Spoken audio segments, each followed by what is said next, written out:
Donc, on continue. Donc, on va s'intéresser à la différence entre bâtonnet et cône. Donc, on va se localiser, bien sûr.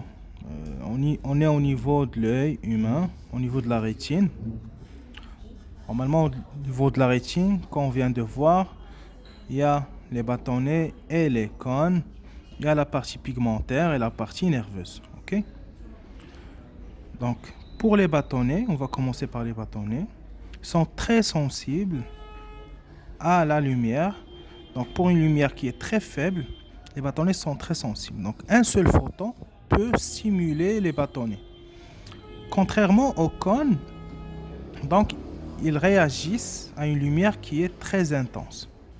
Par contre, la réaction chez les cônes, elle est plus rapide que la réaction au niveau des bâtonnets.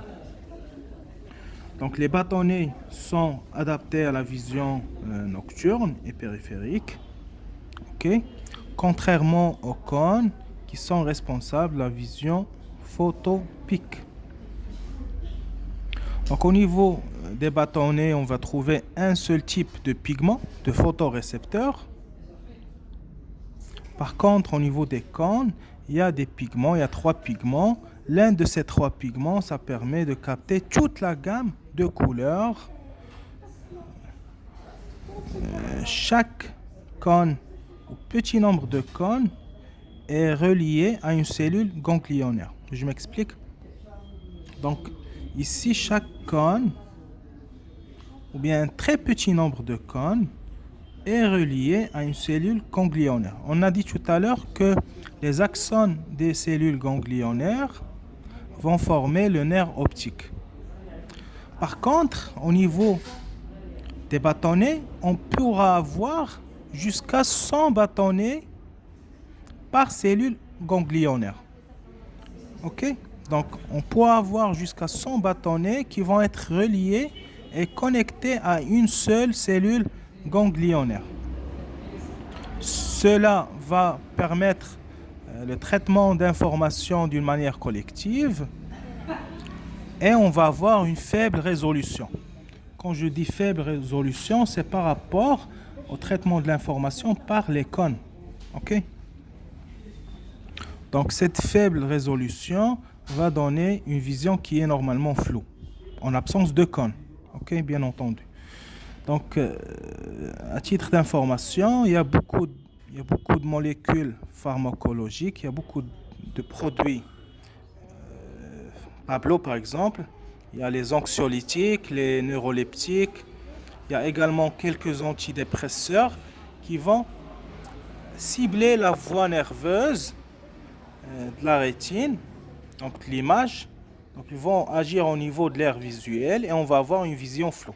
C'est parmi les effets indésirables, les effets secondaires des produits Pablo tels que les neuroleptiques, les anxiolytiques, les antidépresseurs. Okay? Donc, surtout à forte dose. Donc, à faible dose, on peut ne pas voir ces symptômes, mais à forte dose, on pourra avoir souvent cette très fréquent chez les patients sous traitement psychiatrique. Okay? Donc, je reviens sur les bâtonnets. Donc, on a dit que jusqu'à 100 bâtonnets sont reliés à une seule cellule ganglionnaire. Contrairement aux cônes, on va avoir soit un cône ou bien un petit nombre de cônes qui est relié à la cellule ganglionnaire et du coup on va avoir une image qui est nette et bien détaillée. Okay?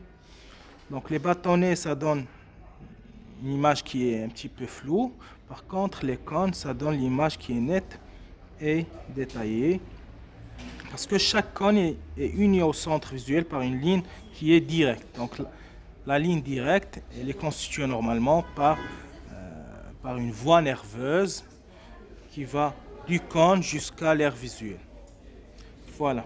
Donc, la vidéo suivante, on va traiter les pigments visuels au niveau des disques d'un bâtonnet, par exemple. Ok, la formation ainsi que la régénération et le fonctionnement de ces pigments qui est la rhodopsine. Merci.